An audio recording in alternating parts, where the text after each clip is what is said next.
Long curtains നമുക്ക് ചെയ്യാൻ പറ്റിയ 2-3 മെത്തേഡ് ഉണ്ട് സ്റ്റിച്ചിങ്ങിൽ വരുന്ന മെത്തേഡുകൾ.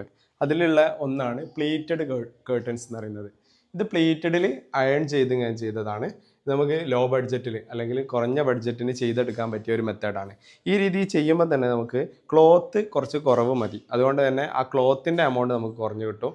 അതുപോലെ ലേബറും കുറച്ച് കുറയുന്നുണ്ട്.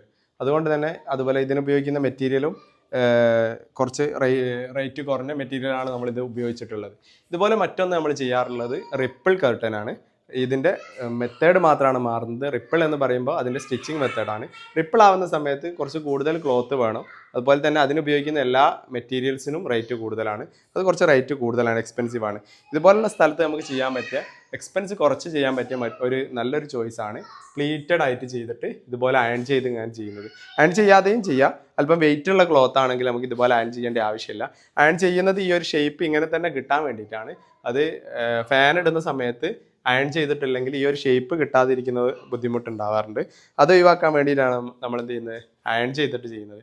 ഇതുപോലെയുള്ള ബഡ്ജറ്റ് ഫ്രണ്ട്ലി ആയിട്ടുള്ള കേർട്ടൻ വർക്കുകൾക്ക് നിങ്ങൾക്ക് കോൾ ചെയ്യുക. താഴെ കാണുന്ന നമ്പറിൽ കോൾ ചെയ്യുക. അതല്ലെങ്കിൽ വാട്സപ്പിൽ മെസ്സേജ് അയക്കാം.